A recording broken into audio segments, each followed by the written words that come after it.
Hello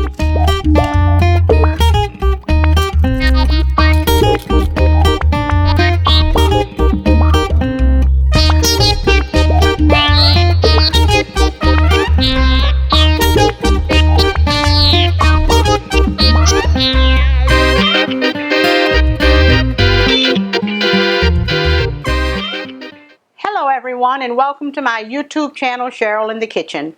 Today we're going to be making a spicy meat pie. And we're going to start off by explaining some of the things that I'm going to be using today. And the first thing I'm going to be using is an already made pie crust. Don't make life any more complex than it is. You don't have to make your own pie crust. You can just buy the ready-made pie crust that's already in the stores. I also have here, because I love to cook, I always find different types of pans in the stores, be it Walmart or any type of store that you may find cooking items in. And this is a pan that I found, and I found it to be very versatile because I've used it for several things. But today I'm going to use it for the spicy meat pies. And then we also have another pan here that I've found, well, really my husband found. And actually this is more of a triangle, and you can use this for larger portions. This is more of an appetizer portion. So we're going to get started on the spicy meat pies. So I'm going to go over the ingredients here with you today, but I'm not going to go through all of them because there's so many, but it's mainly dry seasonings as well as your common fresh seasonings, along with our beef broth. You know, a lot of times we use water when we cook, but if you stock up on beef broth, chicken broth, these add more flavor to your recipe. I also have here 1 pound of pork and 1 pound of ground meat. That's going to go into your meat pie. And I have the butter here that's going to go on the meat pies at the end once they're baked. Okay, I'm going to get started with putting the crust into the pan that I have here.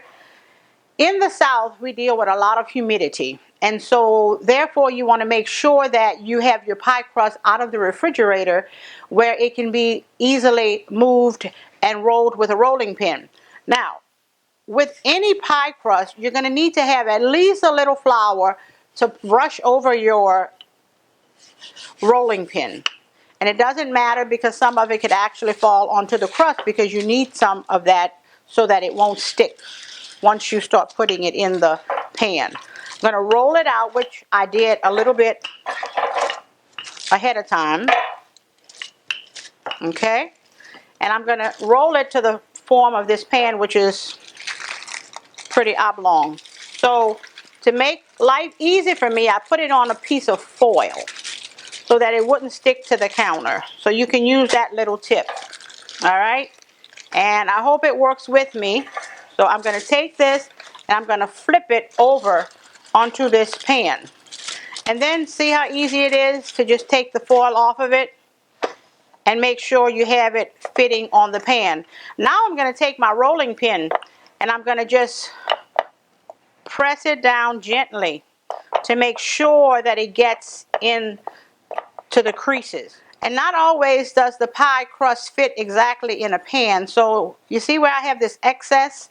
I'm going to take this off and I'm going to place a little bit over here where it didn't reach.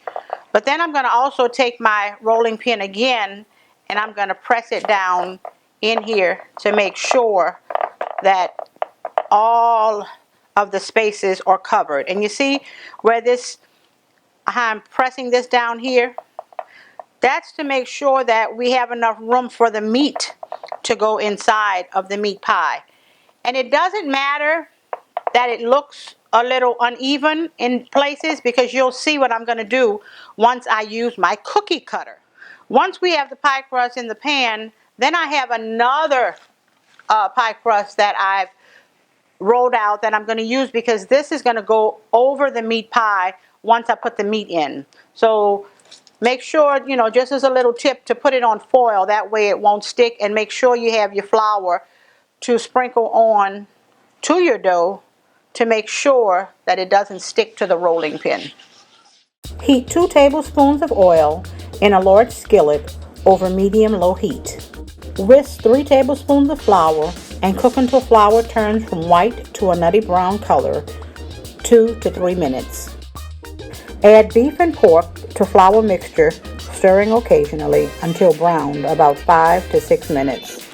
Add the onions, bell peppers, celery, green onion, salt, paprika, cayenne, oregano, thyme, red crushed peppers, and black pepper. Add 1 cup of low-sodium beef stock and let simmer. And continue to cook, stirring often until the vegetables are wilted for about 10 to 12 minutes. Remove from heat and draining colander, pressing down with a spoon to remove any excess oil. Using a scoop or a spoon, place meat filling in the center of each well. After all wells are filled, covered with a second pastry sheet. Using a cookie cutter, roll between each pie to seal them on all sides. Bake pies in a preheated 350-degree oven for 15 to 20 minutes or until golden brown. All right, the pies are out of the oven. As you can see, they've baked for 15 minutes. Don't always go by the time. You want to go by sight. You want to go by what they look like. At about 13 minutes, these just weren't right, but about 15 minutes, I saw they were crusting up. I'm going to start taking the butter and actually just brush over them on the back side.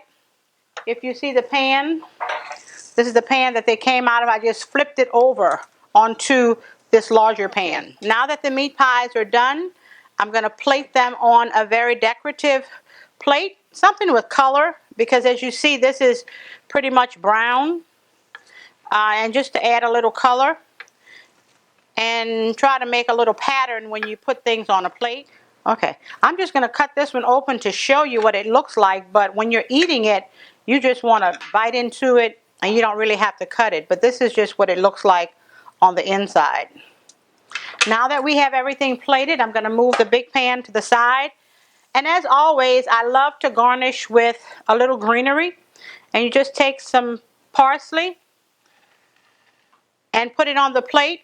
And there you have it, spicy meat pies. Thank you for watching Cheryl in the Kitchen, and I hope to see you again.